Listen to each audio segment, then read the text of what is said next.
Now, CBS 4 weather with Chief Meteorologist Craig Setzer. Well, we had kind of a nice evening across South Florida. Still looking pretty nice out there. There are showers, though, starting to increase now over the nearby waters, mainly to the east of Bimini there on over to the Abacos, Grand Bahama, on down to Andros and New Providence. And as we go through the night, we'll see a few little showers coming through, but really this is just the leading edge of that disturbance now, kind of a disorganized area of showers and thunderstorms that could take on tropical development probably once it gets past us, but nonetheless, it's going to make us pretty stormy.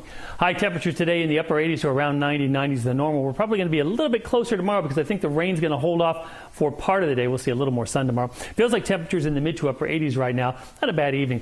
There are the computer models showing the moisture that's been over us. That's starting to push away. We've got this little tiny break right here. That's tonight and part of the day tomorrow. And then the moisture from the disturbance comes on in by tomorrow evening. That's 7 o'clock tomorrow evening. There's the moisture kind of concentrated there. Just approaching South Florida. Some thunderstorms mainly on the west coast. And then there we are into Saturday evening where the bulk of the disturbance is right on top of us.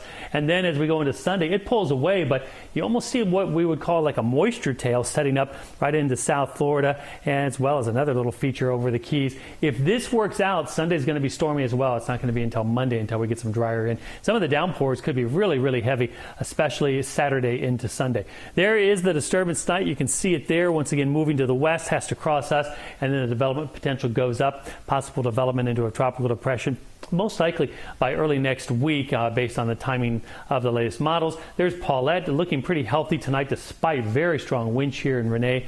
Of course, not too far away from it.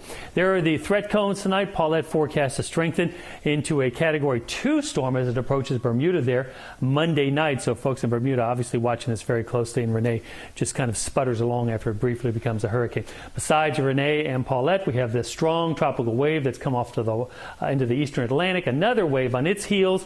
This leading wave here has high development potential. Likely this weekend or maybe by early next week will become a tropical depression. We'll have to watch where it develops, what it looks like, and where it goes after that. Too early to tell what, if any, impact that system could have on us.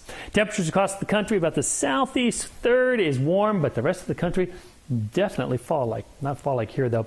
Spotty showers, otherwise quiet, a low in the upper 70s for tomorrow. Look for some sun to start and sun at times even in the afternoon. Storms increase, high temperature near 90. The best chance for storms will be tomorrow evening. Northeast winds on the water 10 to 15, seas running 2 to 4 feet, a light chop on the bays. Taking us through the weekend after sun and storms. Tomorrow it gets very stormy for Saturday and Sunday. Improvement next week. Back to you.